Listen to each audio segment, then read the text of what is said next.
Handa na ang nag-iisang 8th Division World Champion na si Manny Pacquiao sa kanyang comeback fight laban kay reigning WBC welterweight champion Mario Barrios bukas. Pero bago yan, idinaos ang weigh-in kung saan kapwa pumasa ang dalawang boksingero. Narito ang Agenda Weekend Report ni Zeus Valdez. Handa na si 8th Division World Champion Manny Pacquiao para sa kanyang pagbabalik sa lona matapos itong pumasok sa opisyal na timbang na 146.8 pounds para sa kanyang laban kontra kay reigning WBC welterweight champion Mario El Azteca Barrios sa Sabado ng gabi sa MGM Grand Arena o Linggo, oras sa Pilipinas. I'm so happy because I'm back and I'm back because of boxing is my passion. I miss boxing and I'm back. Si Barrios nagtala ng 146.2 pounds kaya't parehong pasok ang dalawang boksingero sa 147-pound limit para sa inaabangang 12-round title bout. I'm approaching it the same way I have all of my other fights. I treated it, as just another title defense.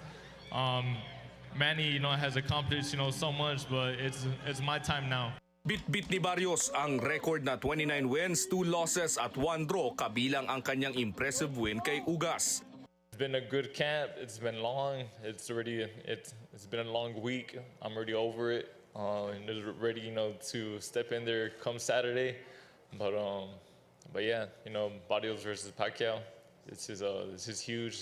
It's historic. Hats off to Pacquiao and his team.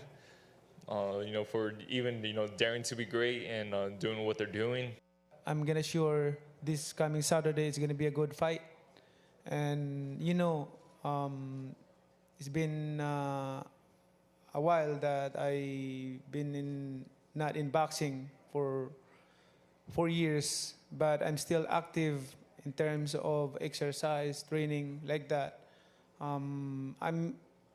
The fans might be worried about my condition, but that's what I need to prove it that I'm not that kind of fighter that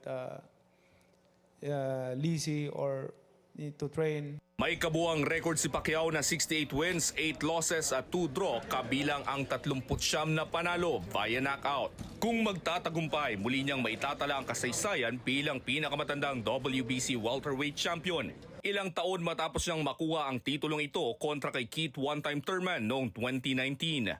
Para sa Agenda Weekend, Zeus Valdez, Abante Radio.